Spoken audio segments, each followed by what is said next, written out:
Letters to Miriam by Miriam Romanto.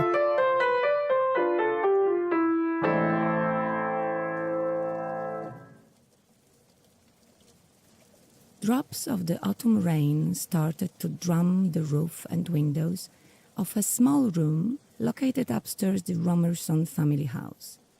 Actually, the same rain was drumming in the windows of the whole house, but Miriam jumped out of her bed and ran to the other part of the house just to check if the raindrops behind the window of her sister's room were as big as behind her own window, and to make sure if the sky there was as grey and gloomy as that seemed from her bedroom. Having made certain that the entire world was suffering from the same depressive weather phenomena, she decided to return to her bed with a strong resolution to start reading a letter from William. The letter came just yesterday, taking Miriam by surprise, as she did not expect to have any further relationship with the painter whom she had met in the National Gallery, staring at the raising of Lazarus.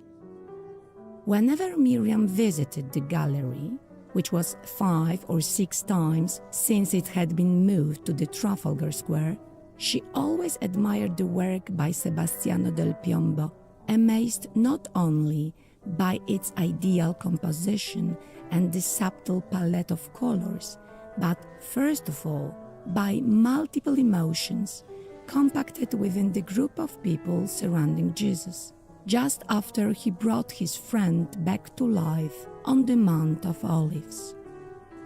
That day, a short man with strong facial features, a disproportionately big nose and friendly eyes, slightly powdered hair, was standing just at her side. He was wearing long tails with an attached pocket watch and neatly polished shoes. She did not know him at all, but the fact that they were both contemplating the same picture was for her artistic soul the same emotion which hunters feel going on hunting together, or sailors sharing the same boat.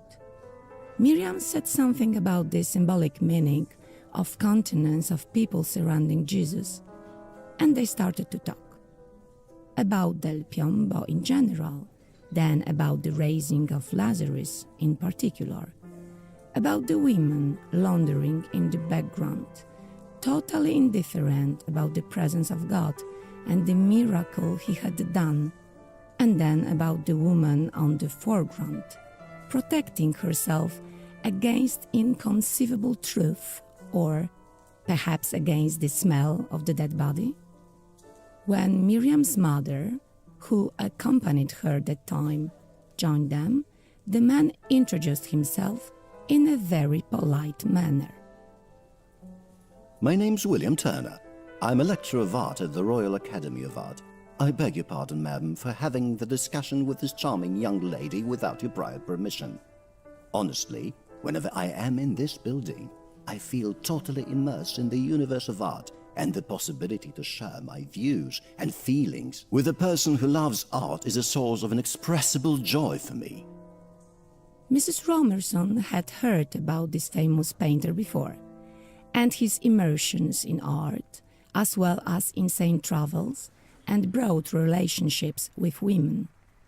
Unlike colors of his paintings, his life glittered all the rainbow colors, which however did not deter Mrs. Romerson from inviting the painter to have tea in their house. William Turner thanked Mrs. Romerson for invitation in the same very kind manner, wrote down the address, and promised to send an errand boy to fix the date. And just yesterday, 2 weeks after they had met in the gallery, Miriam received his letter. Obviously, the letter was addressed to Mrs. Romerson with a very polite request to give the letter to Miriam. The letter did not seem to be censored by Mrs. Romerson. No holes cut, no blanked spaces. But Miriam knew very well that it had been read by her mum.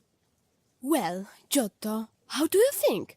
Is he going to ask to invite me to his lecture, to ask to be his model, or to propose to me?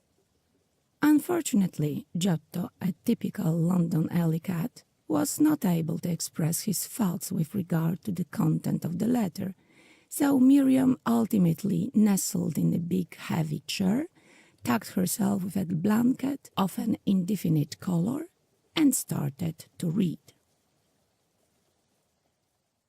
Letter 1. Dear friend, I am writing to you from a quiet and peaceful Villa Davis place near 119 Kreml New Road.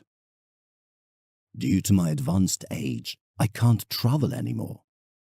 Now I have enough time for calm painting, deep meditations, and studying all of the sketches which I had done on my travels. Well, I'm not sure how long I will stay in this world, but I don't want to be forgotten. I don't know if my existence has changed anything here, but I feel sure that I got lots of experience and I have learned just how to be a human. I want to tell you a story of my life, with hope that you will take advantage of my life and maybe will not make the same mistakes as me, but make your own story better. You still have a lot of time to live. After reading the first few sentences of the letter, Miriam seemed to be much more astonished than people gazing at Lazarus being raised from the dead in the painting by Del Piombo, which she and the author of the letter commented on in the National Gallery.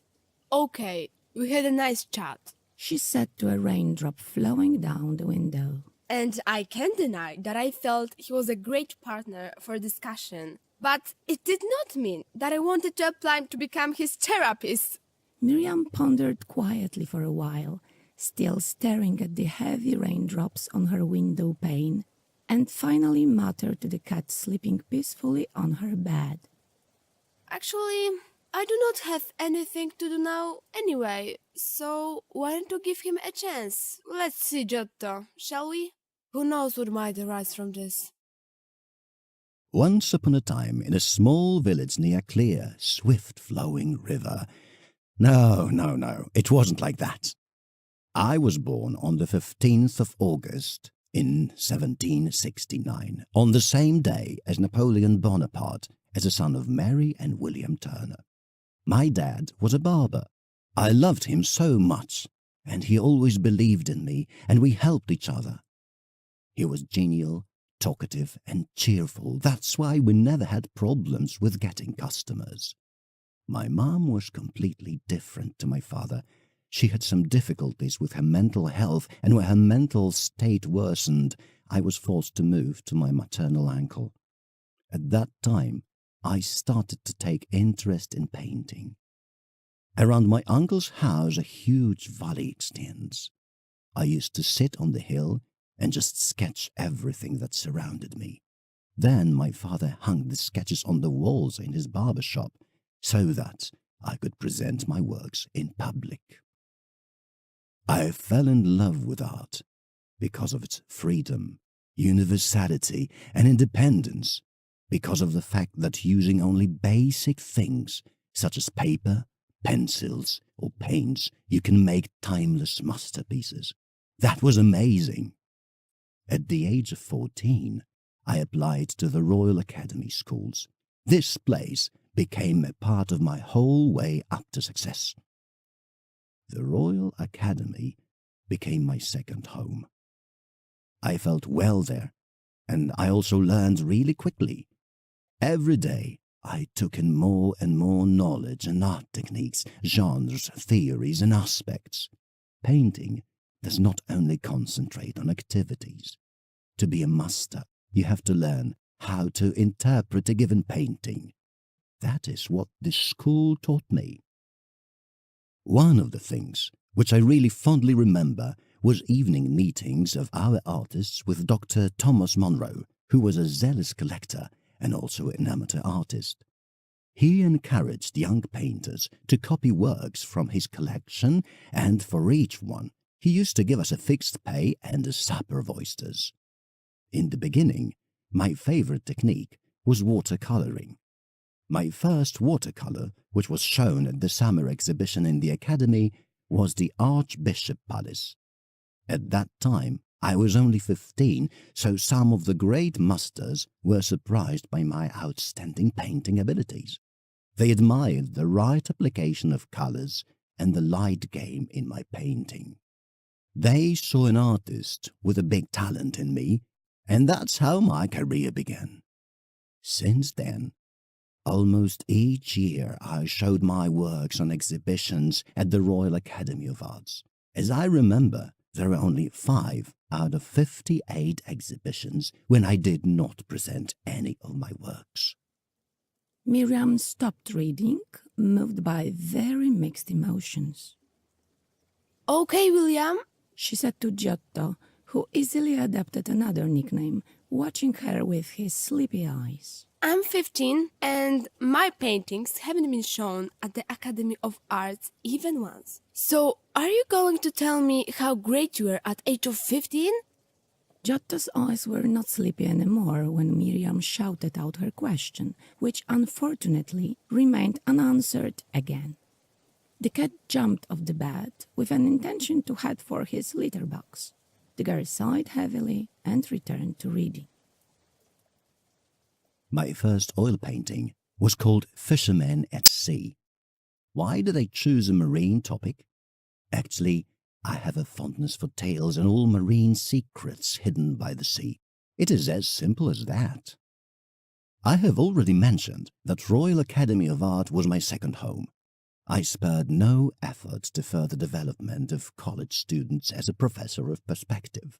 Almost till the end of my life, I was giving lectures on perspective. Well, it doesn't mean that I am going to die soon, and well, in fact, I was pretty much involved in the academy. I don't know if you took notice of the fact that since I became a professor, I have always been putting 2 P's before my name on all my paintings. What does it mean? They stand for Professor of Perspective. I am not a humble type, so I need to emphasize my high position in the academy. Some people appreciated my work, and also because of my art talent, I became equal member of the Royal Academy of Art, and later also the rector of the academy. My paintings were also appreciated in Italy, where I was given a title of member of the Italian Academy. Apart from life at school, I rather prefer loneliness. But if I have to be, I can be really a sociable and funny person.